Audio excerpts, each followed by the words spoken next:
Georgia's losing a starter to the transfer portal. At least that's what's about to happen. Jamon Dumas-Johnson, known as Pop, inside the program, headed to the portal. That reporting is everywhere. And I think the question is why. People want to know the answer. Why is this guy leaving, not going to the NFL, but transferring to another place? You know, if this was about money, you just go on to the NFL, probably, right? So saying, oh, well, you know, he's getting a better deal somewhere else, I would imagine you just go on to the NFL if that were the thing. So my suspicion is he's concerned about playing time, playing as many snaps as possible. And the thing about Jamon Dumas-Johnson to remember is when he got hurt in the Missouri game, I believe it was, it's not like that was the first time, you know, Georgia was playing younger linebackers in the middle. They had been playing them for some time, actually. So we'll just see what happens on this front. I think he's obviously been a very good player for Georgia, but this is the first time the Dogs have lost a starter in the portal. We've seen this at other places. You know, the biggest name so far that's left Georgia in my mind has been Brock Vandagriff, who will probably be the starting quarterback at Kentucky. And Georgia will play them in game 3, I think it is, or game 2, whatever it is, I can't remember. Right at the start of the season up in Lexington. The best part for Georgia in many ways is it doesn't look like there's a cold weather game. Like, you know, in 22, they played through that whole stretch of November at State and obviously at Kentucky. Those were cold weather games. And if you're Georgia or Florida or these teams where you're not really used to that can be kind of annoying. It was very annoying for me, I'll put it to you that way. But we'll see Brock Vandagriff in that game. So I don't know, you know, I think you saw a lot of C.J. Allen. There were a lot of people that talked a lot about him during the season. Xavier Sorey has left the program as well, but he was a backup, a guy that, you know, you're losing Jamon Dumas-Johnson, you're losing Xavier Sorey, you're losing Marvin Jones Jr. So you're losing 3 linebackers. Now, they didn't all necessarily play the same position, but there's if there's a concern going into 24, it's going to be a linebacker, I guess. And that's the reason I say I guess is we don't know what we don't know about what Georgia's getting in the portal. Okay, that's the important part to remember here. You know, there's so much right now that's fluid. Like, it needs to be said, just because you go in the portal doesn't mean you're leaving. But, you know, Brock Vandagriff's gone. So that's, and he should have left. Should Jamon have left? I don't know. If it's the best move for him, then he should do it. It's not ruining college football. You know, that it may be ruining college football for the people who are saying that, but it's not ruining college football. Has literally never been more popular.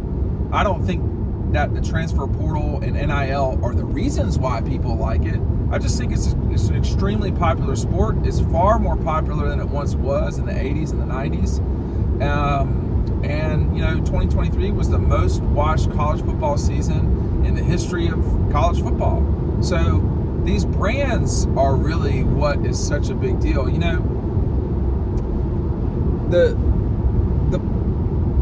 what people don't like is the dependability of knowing players is gone. But you aren't knowing these guys anyway. I mean, nobody... I couldn't tell you how many games that Pop started at Georgia, probably 20 plus, but, you know, it's not like the high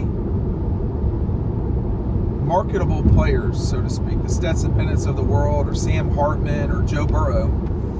Those guys are only transferring typically, as I just named, if they're quarterbacks. Linebackers, no one's paying attention to that. I mean, like, this isn't David Pollock leaving Georgia.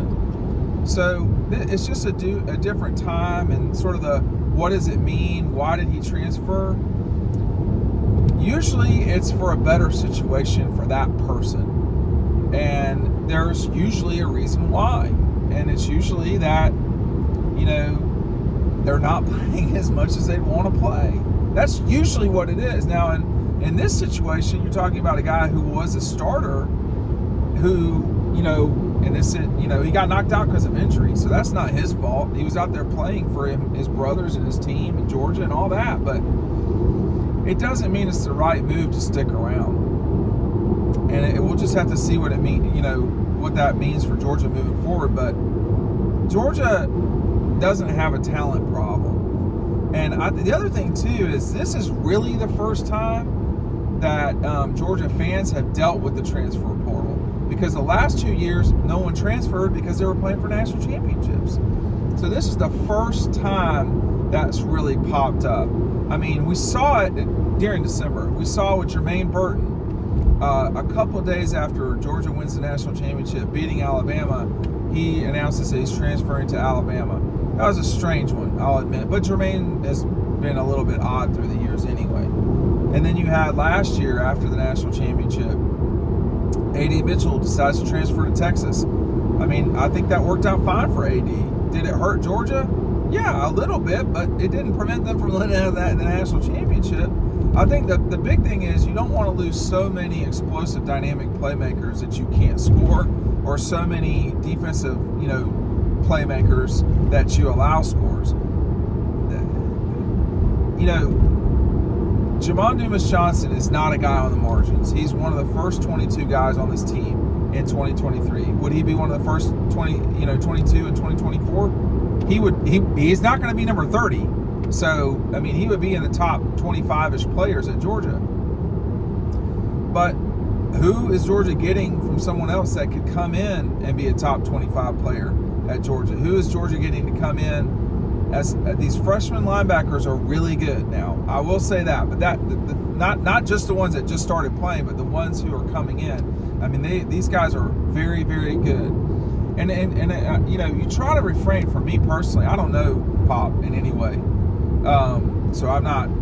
But I'm trying not to get on here like like I'm trying to run the guy down. I'm not. I think it's very possible he's going somewhere else.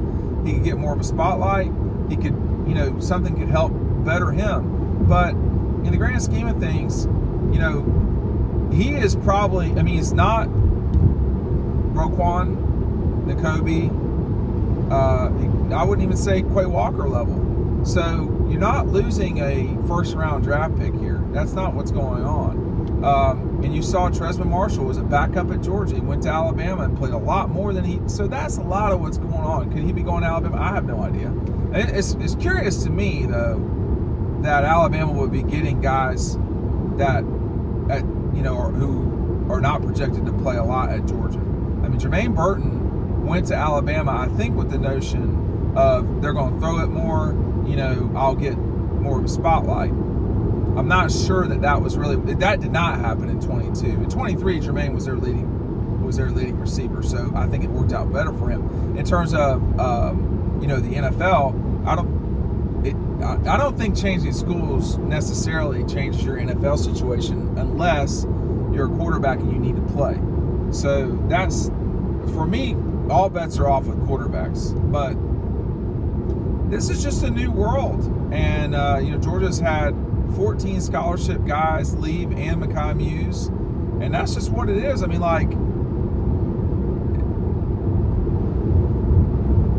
I don't think Georgia's going to have a problem getting high-level players to go play for national championships, just like Alabama's never going to have problems, just like, frankly, places like Florida State aren't either. If you have a coach who is very much into recruiting, understands the dynamics of it, all that stuff,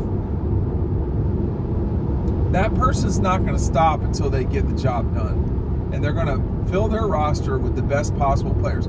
Keep in mind, this is just one portion of the transfer portal. There's another one next year. Those of us at Dawg Post have been waiting around for Brock Vandagriff to transfer for 12 months. So we thought it was very possible last year, and we'll just see. But we don't know right now a couple of things going into 24. We don't know who's leaving for the NFL draft. I mean, I can't imagine Cedric Van Pran and Brock Bowers returning. We will have to see what happens with guys like, Lad McConkey. I would imagine, I'm not sure why he would come back. got Ladd McConkey, guys like Tate Ratledge. People like that have to make decisions, and Marius Mims, obviously. So you're going to lose guys. But losing guys, that's completely normal at Georgia and Alabama. I mean, like, you got to lose coaches. This fully and totally falls on Kirby Smart. And when Georgia wins, he needs to be given praise. When they lose, people need to be okay with criticizing him. It's okay. I mean, he's a big guy. He'll be all right. And, it is totally his job to maneuver around this world that is NCAA football right now. If you don't like that Dylan Raiola is probably not going to Georgia, I'm sorry, but it sounds more to us at Dawg Post like that was a playing time thing more than anything else. So it's just something to keep in mind with all of these things, is that this is a very fluid situation, and it will be a very fluid situation next year too, and in the spring. It's just where we're at with college sports. It doesn't make it worse. If it makes it worse for you, I just don't know what to say. I mean, then I guess that's too bad. But it's never been a more popular sport. Georgia's really never been better. So I don't really know. I don't have a problem with the guys because I've been there, and not been at SEC football player, but I've been collegiate athlete. You're tied in pretty hard, man. In the past, you couldn't do it. We couldn't work jobs. It was stupid, but those were the rules. Those weren't fair. Those weren't right. And people that transfer having to sit out and doing all this, it was just a little silly after a while. So there's more flexibility. Guys getting paid for working, I don't have a problem with that. And if you don't like it, then you don't like it. There's nothing wrong with that, but everybody else does. And whether everybody likes it or not, or everybody hates it, it's the world that we live in right now, and it's not going to change. So if this upsets you, I'm sorry, but it is what it is. Thanks for watching.